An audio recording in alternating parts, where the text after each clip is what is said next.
Hi guys, it's Liz Goodgold, and I'm glad that you have decided to join me as we go on this little bit of a new journey on Words of Wisdom.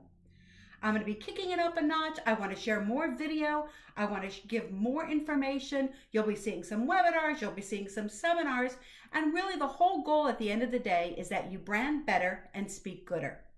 If you had a chance to look at this week's Words of Wisdom, I talked a lot about the power of naming. But I got tons and tons of questions, so let me share and answer some of them that I received. The first one that I got was, is it a great idea if I decide to turn my name into a brand? Or let me put it this way, is it a great idea if your brand becomes the gold standard for the whole category? So do you want to Google your name? Do you want to use Kleenex?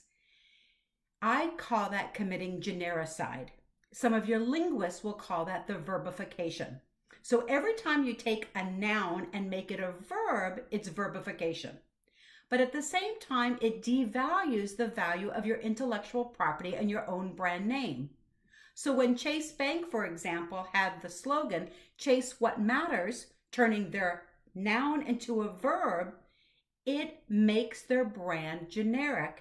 And it slowly takes away the value of its own trademark and makes it back to being just a generic word. So keep that in mind when it comes to creating your own brand name and how you protect your intellectual property. The second question that I got over and over again was, what happens if I really do want to name the business after myself? So you might be aware that one of my deadly sins on naming is that I don't want you to name the business after yourself if you have dreams of selling it. So if you want to create this great brand and it's called Jane Smith and Associates and you don't have any associates, it violates the first principle of branding, which is you're not authentic. Furthermore, Jane, if you sell your business, you lose that intellectual property. And I don't want you to wind up not having your own name like Joseph Aboud or like Wally Amos or Vidal Sassoon, who before of course, he passed away. He tried to get his brand name back from Procter & Gamble. But sometimes you might want to have your own name as the brand. You want to be a singer. You want to be an actor. You want to be a dancer. Well, then it does make sense. And let me just share with you this. See if you can get the domain of your own name.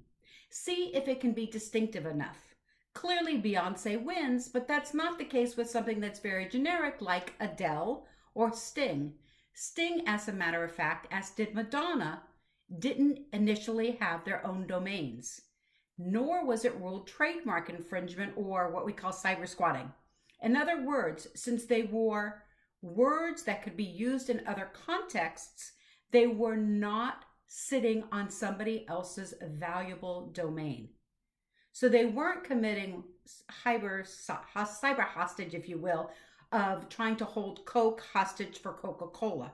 It's just that these names mean something else. So if you're going to be the one name band, if you're going to be the one name brand, do your due diligence to make sure that you can get the domain, that there's not so many other people like you. See if you can use a nickname, for example. All you're trying to do is see if you can have a distinctive brand. As always, send me an email, drop me a note. I'm at Liz at Red Fire Branding, and I'll see you next time.